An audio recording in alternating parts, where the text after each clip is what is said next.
We're live this morning with a woman who devotes her life to helping orphaned and injured wildlife. Yeah, her name is Lynn Peters, and Angela Kelly is spending time with her at her home in Swamico. Hi, Ange.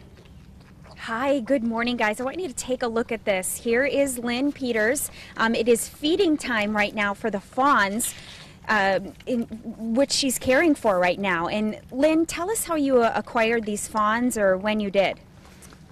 Okay, this little guy right here is only, believe it or not, he's only 3 weeks old. The DNR confiscated him. Someone had him illegally. He was only, like I said, 3 or 4 days old. These two little does, one that's this one right here, I've had her for a little over 3 weeks. And this other one that's drinking right here, I've had her for probably almost 3 weeks. I think I got her just a couple days before her. Okay, tell us how long you've been caring for orphaned and injured animals. First of all, it's important to note that she's licensed through the Bay Beach Wildlife Sanctuary. How long have you been doing this, and why do you do it? I've been doing this for 12 years, and I love animals. I enjoy doing all of them, whether it's fawns or waterfowl, raccoons, whatever they need help with, I enjoy doing this. How long will you have, for example, these 3 fawns before it's time to release them back into the wild? Well, they'll go from this pen to my big pen down the hill where I have 4 more, and all of them will be released usually by the middle of August. Mm-hmm. I open the door and it's a soft release. I still feed them, but we have them off bottles. Mm-hmm. But you keep giving them greens and a little bit of whatever fruit and grain. But by August, they're free. Okay. Now, also with us this morning, we have Mike Reed. He's the director over at the Bay Beach Wildlife Sanctuary. And we wanted to bring him in because the last thing that we want to do, or Lynn or Mike for that matter, is to give anyone the impression that anyone can do this.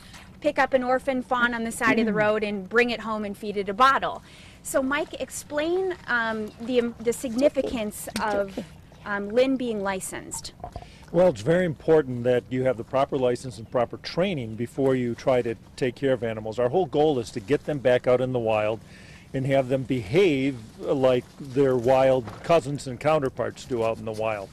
So we put all our volunteers through a lengthy training program before we add them to our license that allows them to legally care for these animals. They have to have the right setup, the right caging, live in the right area for the particular type of animal they want to take. How vital are people like Lynn, who are licensed to do this, how vital are they to the wildlife in our area?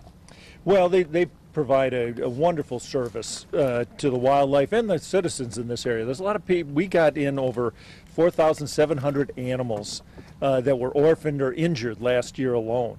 And a lot of people don't have the expertise. They don't know what to do. They find an animal, they want to help. The Wildlife Sanctuary has our RPAWS program, which is rehabilitation program at the Wildlife Sanctuary, and it's mainly run through volunteers. We have a staff that works with veterinarians if there's veterinary needs, but then for the raising of the animals and the release, we count on volunteers to help us be able to accomplish that. Thank you so much for joining us this morning. Coming up next, we're going to head down the hill where Lynn has a group of fawns that have grown up a bit. They're in that pen where these guys will end up going next. So we'll show you that stage coming up in our next hour.